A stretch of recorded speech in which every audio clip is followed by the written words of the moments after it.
नमस्कार, मैं पंकज कुमार। भारत विश्व की 5वीं बड़ी अर्थव्यवस्था है, लेकिन यहाँ अभी भी 67 लाख बच्चे भूखे पेट सोने को मजबूर है और भारत वैश्विक भूख सूचकांक में 125 देशों में 111वें स्थान पे है। यह सच्चाई है कि अकेले भारत में 67 लाख बच्चे भूखे पेट सो जाते हैं। यह संख्या सूडान, माली जैसे देशों से भी ज़्यादा है। सर्वेक्षक इसे शून्य खाद्य की स्थिति करार देते हैं, जो गंभीर खाद्य और सुरक्षा की गहन चिंताएं उत्पन्न करता है। वैश्विक भूखमरी सूचकांक 2023 के मुताबिक इस त्रासदी की जद में काम पर जाने वाले बच्चे और किशोर ही नहीं, बल्कि इनमें 6 से 11 माह के 30%, 12 से 17 माह के 13% और 18 से 23 माह के 8% बच्चे शामिल हैं। इस बीच हमारे देश में अल्प पोषण व्यापकता 14.6% से बढ़कर 16.3% हो चुकी है। ऐसे में कुपोषित बच्चों की निगरानी और उन्हें इस जटिल हालात से उबारने के लिए कोई व्यापक नीति बनाना भी सरकारों के लिए बेहद चुनौतीपूर्ण हो चुका है।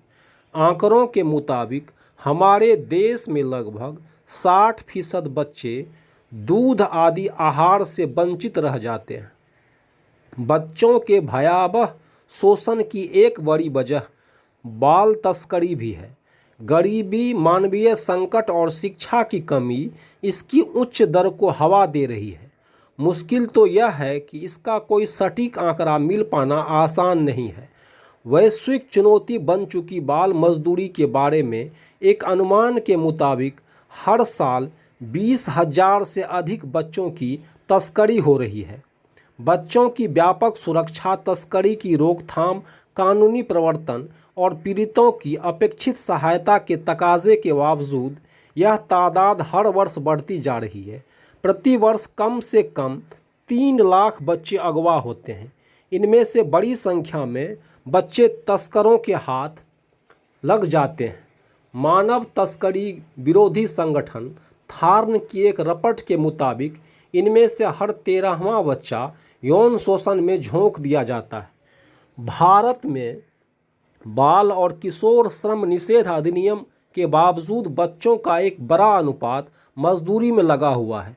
कहने को CLPR अधिनियम किसी भी बच्चे से मजदूरी कराने को गैर कानूनी करार देता है, लेकिन पिछले राष्ट्रीय जनगणना 2011 के मुताबिक देश के कुल 25 करोड़ बच्चे में से 1 करोड़ भिन्न प्रकार की मजदूरी में पाए गए।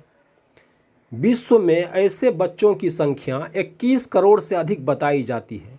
यूनिसेफ और अंतर्राष्ट्रीय श्रम संगठन की एक रिपोर्ट बताती है कि पहले की अपेक्षा बाल मजदूरों की तादाद में 79 लाख तक की वृद्धि हुई है। राष्ट्रीय अपराध रिकॉर्ड ब्यूरो के अनुसार बाल मजदूरी के सबसे अधिक मामले तेलंगाना में दर्ज हो रहे हैं। असम दूसरे स्थान पर रहा है। ज़्यादातर बच्चे ईंट निर्माण उद्योग में कार्यरत पाए गए हैं। यूपी, बिहार, राजस्थान, मध्य प्रदेश और महाराष्ट्र में बड़ी संख्या में बाल मजदूर कठोर श्रम कर रहे हैं। भूखमरी और कुपोषण की सबसे बड़ी वजह आर्थिक असमानता, निर्धनता और महंगाई है। प्रभावित आबादी खाद्य पदार्थों के साथ पेयजल और स्वच्छता से भी वंचित होती जा रही है।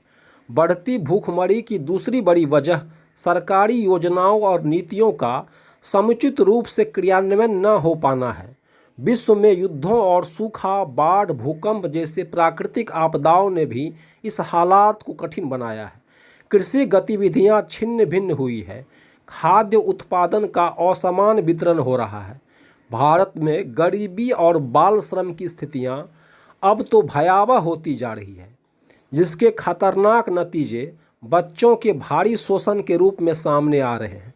5 किलो राशन पर 80 करोड़ परिवारों में से ज़्यादातर लोग आर्थिक असुरक्षा, बेरोजगारी, गरीबी और भूखमरी का सामना कर रहे हैं। अधिकतर बाल मजदूर ऐसे ही परिवार से आते हैं। इस बीच वैश्विक असमानता को रेखांकित करने वाली संयुक्त राष्ट्र की ताज़ा रिपोर्ट बताती है कि दुनिया में लगभग 80 करोड़ लोग रोज़ाना भूखे पेट सो जाते हैं। दूसरी तरफ भोजन की लगभग 1 अरब थालियां बर्बाद कर दी जा रही है। संयुक्त राष्ट्र पर्यावरण कार्यक्रम की फूड वेस्ट इंडेक्स 2024 रिपोर्ट के मुताबिक बीते अकेले 1 वर्ष में 1 अरब टन भोजन बर्बाद कर दिया गया, जिसमें से करीब 20% खाद्य कूड़े में फेंक दिया गया। आज लाखों लोग जहां भूखे पेट सो जा रहे हैं, बाजार में उपलब्ध खाद्य पदार्थों का लगभग 5वां हिस्सा बर्बाद कर दिया जा रहा है। अब तो यह बर्बादी वैश्विक त्रासदी बनती जा रही है। यह बर्बादी जलवायु परिवर्तन और जैव विविधता के नुकसान का भी सबब बन रही है। यूएन की एक रिपोर्ट के मुताबिक सालाना सबसे ज़्यादा 63 करोड़ टन लगभग 60% भोजन घरों में बर्बाद कर दिया जा रहा है।